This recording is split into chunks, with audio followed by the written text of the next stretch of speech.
Siamo stati al CFP Don Bosco di San Donà di Piave nella giornata dedicata a scuola azienda. Per l'occasione si è inaugurata la nuova aula domotica. Siamo al CFP Don Bosco di San Donà di Piave con l'assessore regionale all'istruzione, formazione e lavoro Alila Donazzan, dove per l'occasione si è inaugurata anche l'aula domotica. Ma qui la regione è di casa perché questa è una casa straordinaria dove crescono in opportunità i ragazzi con tante possibilità, quelle di imparare un mestiere fin dal momento della loro formazione scolastica e di avere anche un'educazione come persone. E ciò che dà una marcia in più a questo centro, al mondo dei salesiani, è di essere sempre in contatto con il mondo del lavoro, nei loro cambiamenti e soprattutto nelle tecnologie più avanzate. Anche voi partecipate all'iniziativa di scuola azienda in quanto Ducati?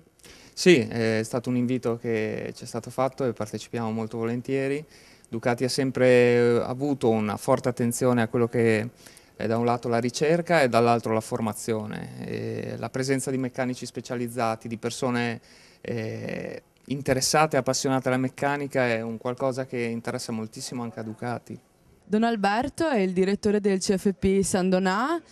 Oggi si è tenuta l'inaugurazione di una nuova aula, l'aula domotica, ma è anche la giornata di scuola azienda, un'iniziativa che prevede l'incontro diretto tra gli studenti e il mondo del lavoro.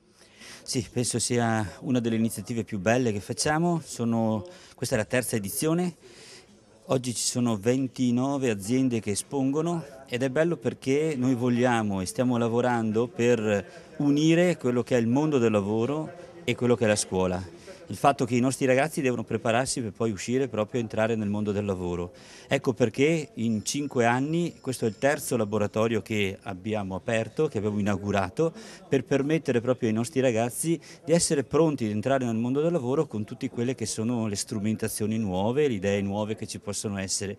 E il contatto con le aziende è indispensabile, non solo perché i nostri ragazzi vanno per fare gli stage in queste aziende, ma anche perché noi dobbiamo cercare di ascoltare le aziende per poter poi preparare i nostri ragazzi per il loro futuro, perché tanto fra poco entreranno in questo mondo.